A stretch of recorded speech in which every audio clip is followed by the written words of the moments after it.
Victoria memorial hall के दरों दीवारों में कई कहानियां चुनी हुई हैं। ईस्ट इंडिया के इस ताजमहल में एक नहीं दो विक्टोरिया मौजूद हैं, जहां तारीख की जीत और हार दोनों महफूज है। यहाँ वार भी है और सिंबल भी, यहाँ पेंटिंग्स भी है और प्रोक्लेमेशंस भी। कलकत्ता में एक तारीखी म्यूजियम की तामीर उस वक्त हिंदुस्तान के वायसराय लॉर्ड कर्जन का ख्वाब था, जिसका मंसूबा उनके जहन में पहले ही से मौजूद था। 1901 में मलिका विक्टोरिया की मौत ने सुनहरा मौका फराहम किया। उन्होंने गवर्नरों, लेफ्टिनेंट गवर्नरों, हिंदुस्तानी शहजादों और ख़ास लोगों को लेटर्स लिखे और उनकी मर्जी जाननी चाहिए। उन्होंने कलकत्ता प्रेस में भी इसकी बात की और 6 फरवरी 1901 को टाउन हॉल में भी इसका जिक्र किया। ये तामीर रानी विक्टोरिया के लिए ट्रिब्यूट की बात थी। ये पहले ब्रिटिश मोनार्क थी जिन्हें 1876 में इम्प्रेस ऑफ इंडिया यानी कैसर हिंद के खिताब से सरफराज किया गया। दिलचस्प बात यह है कि द रॉयल टाइटल बिल 1 मई 1876 को ब्रिटिश पार्लियामेंट से पास हुआ था, जिसकी रूह से विक्टोरिया को इम्प्रेस ऑफ इंडिया का खिताब मिला। 1 जनवरी 1877 को इस खिताब का ऐलान दिल्ली दरबार में कैसर हिंद के तौर पर किया गया।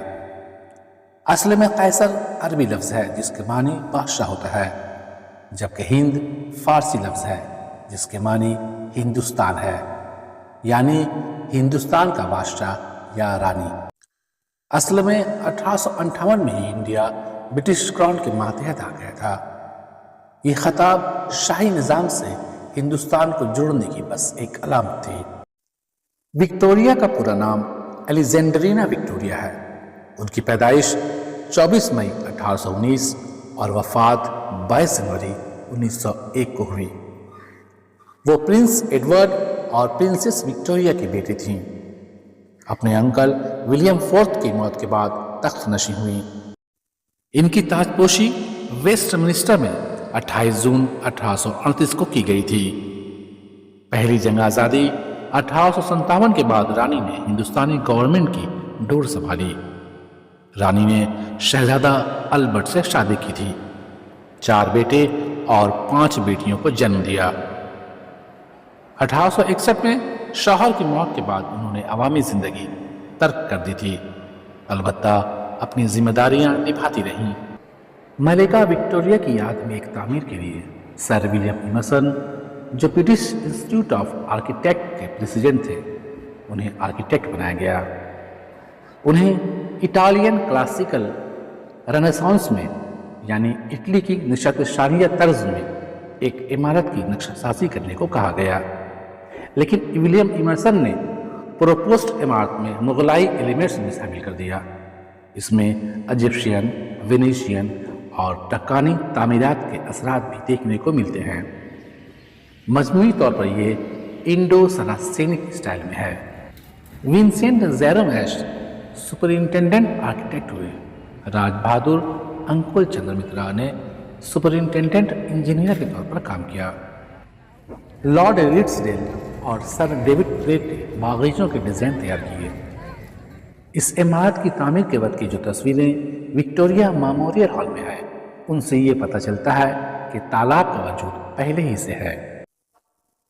विक्टोरिया मेमोरियल एक्ट 1903 में पास हुआ ताकि इमारत साजी और इंतजामिया साजी हो सके।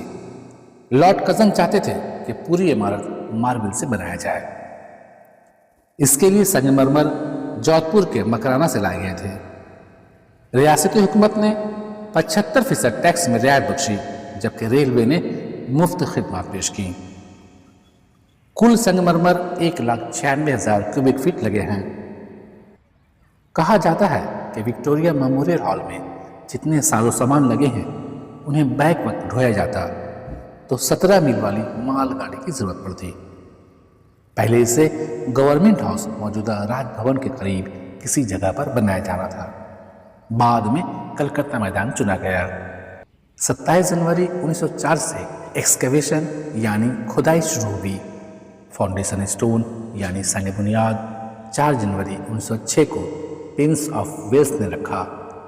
جو بعد کو کنگ جارج ففتھ ہوئے۔ 1910 سے کام میں تیزی آ گئی۔ وکٹوریہ میموریل ہال کی عمارت انگریزی حرف ایچ کی شکل میں ہے۔ کل ملا کر یہ عمارت 396 بائی 283 فٹ ہے۔ اس کی تعمیر ابھی مکمل بھی نہیں ہوئی تھی کہ 1911 میں George fifth the emperor of India نے ہندوستان کی راجدھانی کلکتہ سے دہلی کر دیا۔ رسمی طور پر اس کا انوگریشن 28 دسمبر 1921 کو پرنس آف ویلز نے کیا، جو بعد کو ایڈورڈ 8 ہوئے۔ اس کے چاروں میناروں پر جو چھوٹے چھوٹے گنبد ہیں وہ اس وقت مکمل نہیں ہوئے تھے۔ یہ 1934-35 میں بنائے گئے۔ یہ دنیا میں کسی بھی مونارک یعنی بادشاہ یا رانی کی یاد میں تعمیر ہونے والی سب سے بڑی یادگار ہے۔